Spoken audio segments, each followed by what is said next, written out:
कांग्रेस की कलह जगजाहिर है। राजस्थान कांग्रेस में पायलट बनाम गहलोत का मुद्दा प्रदेश से उठकर राष्ट्रीय मुद्दा बन चुका है। बीजेपी भी पायलट बनाम गहलोत की इस आग में घी का छोका लगाने का कोई मौका नहीं छोड़ती। यस, आई एम सोचता हूँ सचिन पायलट आल्सो आ गया। आपको लगता है कि यस, आई एम सोचता है ही विल कम फ्यूचर। ये बीजेपी के अल्पसंख्यक मोर्चा के उपाध्यक्ष अब्दुल्ला कुट्टी है। कुट्टी साहब जयपुर आए थे बीजेपी प्रदेश अल्पसंख्यक की बैठक में शामिल होने, मगर उन्होंने पायलट को लेकर जो कहा उससे राजनीतिक सियासत में संग्राम मच गया।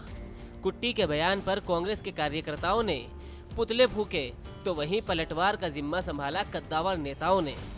कांग्रेस के वरिष्ठ नेता हेमाराम चौधरी ने ट्वीट किया तो वहीं प्रदेश सरकार में परिवहन मंत्री और कभी पायलट के खास दोस्तों में गिने जाने वाले प्रताप सिंह खचरियावास ने भी पलटवार करने में देरी नहीं की। देखिए, भारतीय जनता पार्टी के साथ दिक्कत ये है कि भारतीय जनता पार्टी के पास ना कोई मुद्दे हैं ना कोई किए हुए काम हैं। बीजेपी केंद्र सरकार में आई, आज तक बीजेपी ने लगभग 2 बरस पूरे हो जाएंगे, उनके भी पौने 2 बरस 1.5 वर्ष हो रहे हैं, लेकिन जो घोषणा पत्र में वादे किए थे उनका जवाब देती नहीं है। बीजेपी इधर उधर की बात करती है और अपनी असफलताओं से ध्यान हटाने के लिए जिस तरह की भाषा का प्रयोग करती है वो पूरा देश जानता है।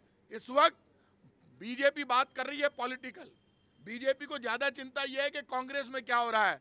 बीजेपी को यह चिंता नहीं है कि राम राज्य की कल्पना करे बीजेपी आ गई, केंद्र में जीत गई। दो पार्टियों में आरोप प्रत्यारोप या फिर नेताओं के बयानों पर साफ सफाई तो खूब देखी होगी, मगर यहाँ पहली बार है जब एक नेता को लेकर पक्ष और विपक्ष आमने सामने हैं, और वो भी उस नेता को बड़ा दिखाने के लिए। सचिन पायलट राजस्थान के दौसा लोकसभा सीट से 2004 में सबसे युवा सांसद, 2009 में पीएम मनमोहन सिंह के मंत्रालय में मंत्री, 2014 में राजस्थान कांग्रेस के कप्तान, 2018 में राजस्थान सरकार में डिप्टी सीएम। अपने 14 साल के राजनीतिक कैरियर में पायलट ने केंद्रीय मंत्रियों से लेकर प्रदेश सरकार में भागीदारी तक का अनुभव कर लिया है।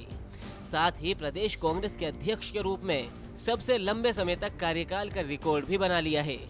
लेकिन अपने मुखर तेवरों के चलते उन्हें 2020 में प्रदेश की सरकार से बाहर का रास्ता दिखा दिया गया। कह सकते हैं पायलट की पहचान अब किसी प्रदेश के नेता के तौर पर नहीं रह गई है। शायद यही वजह है जब देश की सबसे पुरानी पार्टी अपने युवा नेता पर सबसे ज्यादा भरोसा जता रही है, तो वहीं देश की सबसे बड़ी राजनीतिक पार्टी पायलट पर डोरे डाल रही है। 2018 में राजस्थान, मध्य प्रदेश और छत्तीसगढ़ में सरकार की हैट्रिक लगाने वाली कांग्रेस की हेकड़ी उस वक्त निकल गई जब मध्य प्रदेश के युवा और कद्दावर नेता ज्योतिरादित्य सिंधिया ने बीजेपी का दामन थाम लिया और 15 साल बाद सत्ता में वापसी करने वाली कांग्रेस की कमलनाथ सरकार गिर गई। कांग्रेस मध्य प्रदेश में लगे जख्म से उभरी भी नहीं थी कि राजस्थान में पायलट ने भी अपनी सरकार से बगावत कर दी। पायलट की बगावत को तो कांग्रेस आलाकमान कंट्रोल करने में कुछ हद तक कामयाब रही, मगर इसी साल यूपी कांग्रेस का युवा चेहरा जितिन प्रसाद के कांग्रेस छोड़ने और बीजेपी ज्वाइन करने के साथ ही एक बार फिर पायलट को लेकर बीजेपी ने दाव चलने शुरू कर दिए हैं। फिलहाल पायलट अक्सर जनता के बीच ही दिख रहे हैं। कभी वो अपनी विधानसभा के दौरे पर रहते हैं तो कभी लोगों का जमावड़ा उनके दलान में जमा दिखता है। अब कांग्रेस बीजेपी में पायलट को लेकर जारी इस घमासान में जीत किसकी होगी इसका फैसला तो पायलट ही करेंगे कि वो भविष्य में बीजेपी का दामन थामेंगे या फिर कांग्रेस में एक कार्यकर्ता और विधायक के तौर पर निर्वहन करते रहेंगे।